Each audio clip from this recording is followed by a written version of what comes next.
dia ini kalau podcast ini bikin orang bingung. A atau B, B atau A atau C, mana yang benar, mana yang salah. Kenapa begitu? Iya nggak tahu, kamu bikin orang bingung. Nanti orang nonton kamu podcast sama A, ngedukung A. Nanti nonton kamu podcast sama B, ngedukung B. Padahal A lagi berseteru sama A sama B lagi berseteru. Jadi bingung orang. Ini yang benar yang mana? Karena kamu podcastin kan dua-duanya, maksud kamu kan netral. Tapi orang pas lagi kamu naikin A, pikir A yang benar. Nanti pas kamu naikin B, pikir B yang benar. Udahlah, nanti netizennya berantem. Lah, kan gua nggak suruh mendukung. Iya, padahal kamu netral. Cuman kan orang udah kayak ngeliatnya tuh kayak, oh ini yang Densu naikin mungkin benar nih, gitu. Kan gua nggak ngeluarin statement. Iya. Kecuali kalau gua ngeluarin statement, ini yang benar. Itu ya, kan baru kamu bikin bingung. Gini ya netizen, kan kalian yang nilai nih. Kalian yang mendukung, ya, saya kan wadah, memberikan tempat gitu. Saya tidak, dukung dia. Yang dukung kan kalian ya. Jadi gua yang lu salahin? Karena kamu bikin bingung. Jadi mau lu gua angkat satu pihak aja gitu? Enggak. Bukan masalah bikin bingung karena ngomongnya bikin bingung, bukan. Jadi kenapa bingung itu adalah kamu pada saat menaikkan yang pertama, naikin si A, itu jadi kayak kesannya, oh ini A yang bener. Tapi nanti begitu kamu naikin si B, oh ini B yang bener.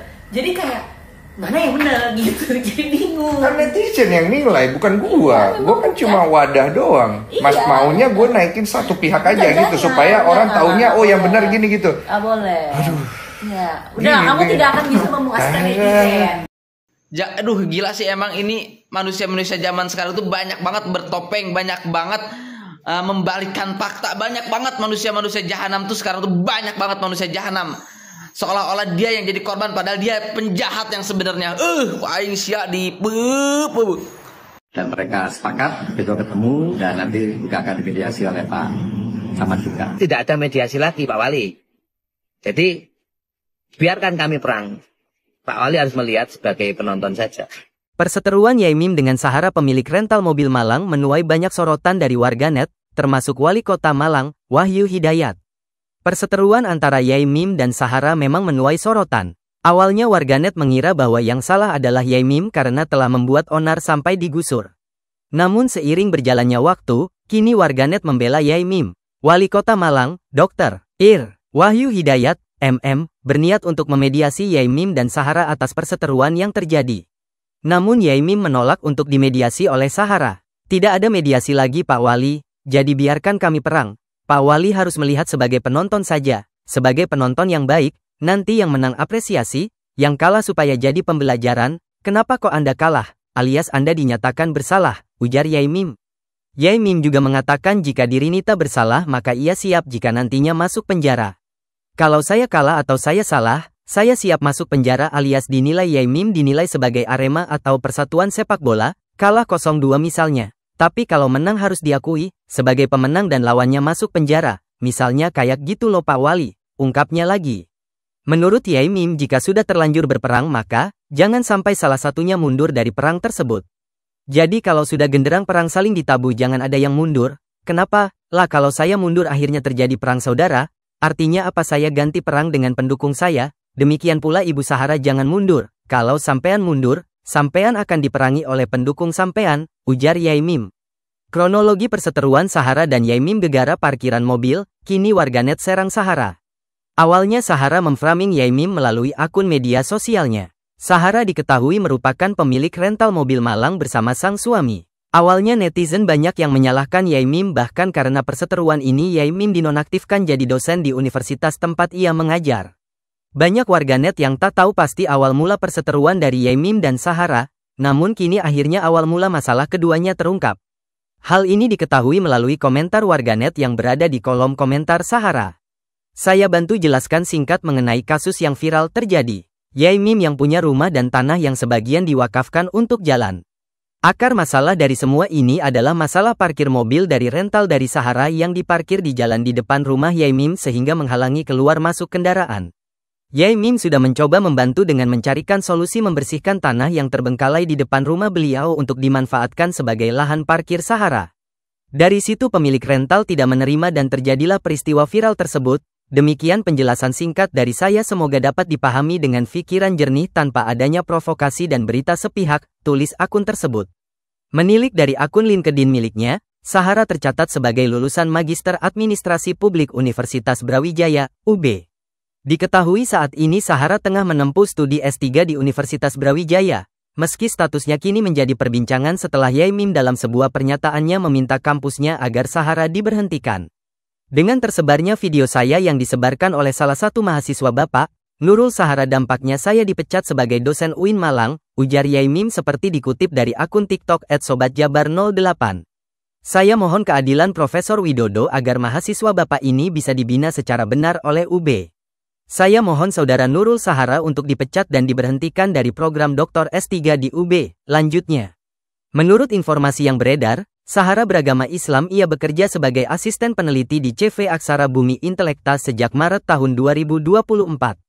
Ia juga pernah menjadi asisten dosen paruh waktu di Universitas Islam Malang dari Agustus tahun 2017 hingga Juli tahun 2020.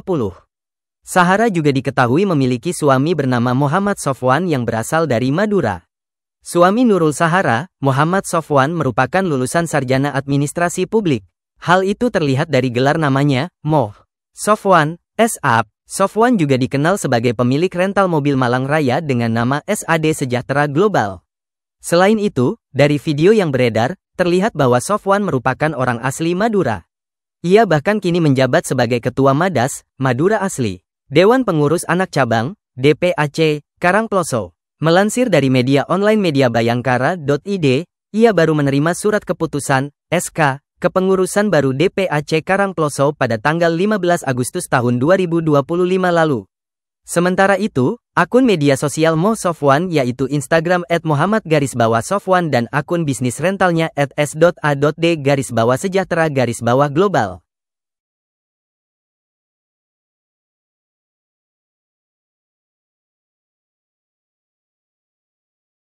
Download Tribun X sekarang. Menghadirkan lokal menjadi Indonesia.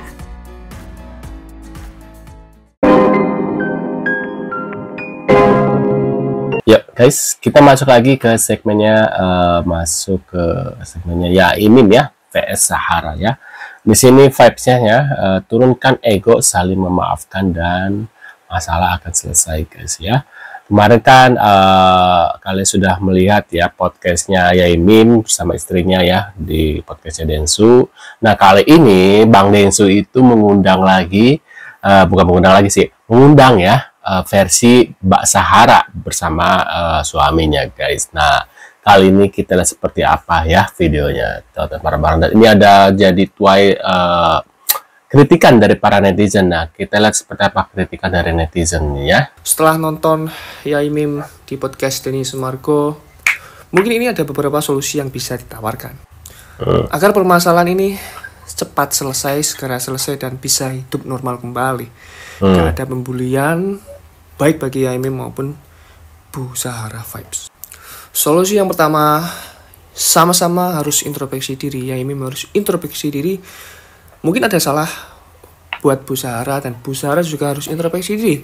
Ada salah buat Yaimim. Saling menurunkan ego masing-masing. Tapi di podcastnya Denny Sumargo, saya yakin Yaimim itu sudah mau damai, sudah mau memaafkan, mau minta maaf ya ayo, mau maafkan ya ayo gitu.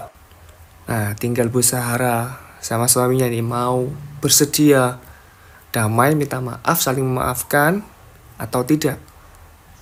Kalau saya saranin sih, Bu Sahara Vibes, ya udahlah, kasus sudah berlalu kemarin, saling memaafkan. Bu Sahara Vibes, mungkin Yaimim ada salah terhadap Bu Sahara Vibes dan Bu Sahara Vibes juga ada salah terhadap Yaimim. Ya, saling memaafkan lebih baik. Yang kedua, setelah mereka berdua introspeksi diri, harus ada mediasi yang dilakukan oleh pejabat setempat, baik RT, RW maupun lurah yang berada di Desa Merjosari. Dan mediasi harus dilakukan dua pihak ya, dari pihak Yaimim juga dari pihak Sahara Vibes maupun di lingkungan itu semuanya ikut didiskusikan dan pejabat setempat tidak boleh condong ke salah satu pihak, harus netral. Oke, setelah dilakukan mediasi hasilnya seperti apa? Kalau hasil mediasi itu berhasil ya, misal kedua pihak ini bisa damai, ya clear masalah. Sebenarnya begitu sih.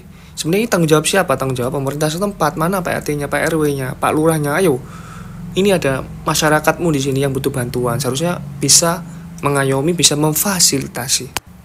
Dan yang ketiga, nah ini mungkin jalan yang tidak diinginkan ya. Dan yang ketiga, seandainya mediasi tidak berhasil, ya udah lewat tempuh hukum, jalur hukum. Bu Sarah Vebs melaporkan Yaimim kan sekarang juga melaporkan Bu Sarah Vebs. Kalau misalkan mediasi tidak berhasil, ya udah jalur hukum, mana yang benar, mana yang salah, begitu. Ataupun dua-duanya salah, bisa saja kayak gitu. Sependapat sih sama abang ini ya. Harusnya sih sudahi gitu ya, saling memaafkan gitu ya. Apalagi sekarang sudah viral, sudah dipanggil, sudah diundang, maksudnya dipanggil lagi, sudah diundang oleh podcastnya sama podcastnya Bang Denso ya, pasti sudah ada nama. Kalau besok pun sudah selesai nih kasus ya, apalagi saling memaafkan. Nah, para netizen itu kan maha memaafkan ya, walaupun awalnya mungkin menghujat gitu. Tapi kalau sudah memaafkan dan sudah ada nama seperti sekarang, sudah terkenal gitu ya, udah viral gitu ya. Nanti ke depannya rezekinya bakal lancar guys. Kenapa? Ya, maksudnya kalau kita sudah ada nama, sudah dikenal masyarakat, netizen gitu ya, ketika kita live atau apa di TikTok ya, pasti banyak yang nonton. Seperti kasusnya dulu yang Sugus gitu ya, sekarang jualan ini, jualan itu gitu guys. Kata aku sih, ya sudah ya saja gitu kan, sudah mungkin saling introspeksi diri gitu ya, mungkin aku yang salah atau dia yang salah ya sama-sama ini gitu menurut aku ya. Apalagi ini kan ya menurut aku sih ya bener kata si abang ini gitu guys ya. Nah, kita lihat lagi seperti apa. Nah, ini harus objektif ya, berbasis data dan bukti ya. Nah, terima kasih Bang Densu ya sudah memberikan ruang yang adil dan tidak berpihak kepada siapapun. Nah, ini ada ya, persiapan Sahara datang ke podcastnya Denny Sumarko bersama Agil dari kasusnya Yaimim. Ini mungkin hari ini akan tayang ya, mungkin sore atau siang ini guys. Nah, ini kita lagi pemikiran sih, sepertinya ada sesuatu, iya kan? Buat kalian yang sudah lihat podcastnya Bang Densu, coba kalian perhatikan lagi, berapa kali istri Yaimim kayak nyolek Yaimim, berapa kali nyolek Yaimim ya. Kalau menurutku sih kayaknya itu cuman mengingatkan biar enggak sampai Yaimim itu kelepasan ngomong yang berlebihan atau gimana. Karena gimana pun Yaimim juga manusia, pasti punya amarah, mangkel, jengkel. Tapi berhubung Yaimim itu juga punya ilmu, bukan orang yang biasa-biasa aja. Beliau dosen, beliau juga pasti punya ilmu. Dosen tasawuf kan kalau tidak salah ya, mohon maaf, tolong dikoreksi kalau salah. Jadi tidak mungkin Yaimim itu berbuat tanpa ada pertimbangan ya.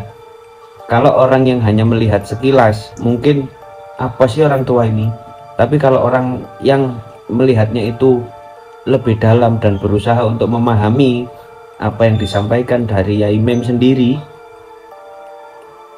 sedikit-sedikit akan terkuat. Aku cuman ya itu pengennya masalah ini biar cepat selesai, karena ini menyangkut banyak nama juga, baik dari universitas, baik dari organisasi-organisasi, terus yang paling penting Kota Malang juga. Ini menyangkut nama Kota Malang juga, karena masalah ini sudah benar-benar gede dan viral banget, jadi bahasan orang banyak.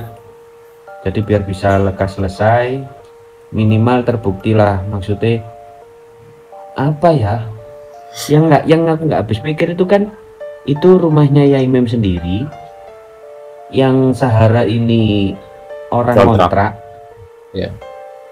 Kok bisa yang punya rumah di situ, orang warga situ, malah diusir? Kan nggak masuk akal. Kalau menurut kalian gimana setelah lihat podcast Bang Densu kemarin? Harusnya sih yang pengontraknya yang diusir ya. Nah, ini malah kebalik gitu guys. Ini gimana sama warganya ya? Waduh, tapi sekarang warganya pada diem-diem baik, pada takut kali ya. Apa karena takut dilaporkan atau gimana nih? Sekarang nggak ada nih komentar-komentar dari para netizen yang mengusir dari Kiai Mim ya. Nah, di sini aku bukan bermaksud memihak Kiai Mim, cuma kok aneh gitu guys ya. Sekarang nggak ada komentar-komentar, aku lihat video-videonya dari para warga ya sekitar yang berkomentar tentang kasusnya ini guys ya. Nah, menurut kalian sendiri gimana guys setelah melihat info ini? Mungkin kalian punya komentar, bisa tulis di kolom komentar. Terima kasih sudah hadir dan kita akan bertemu lagi di video selanjutnya. Saya selalu buat kalian. See you guys.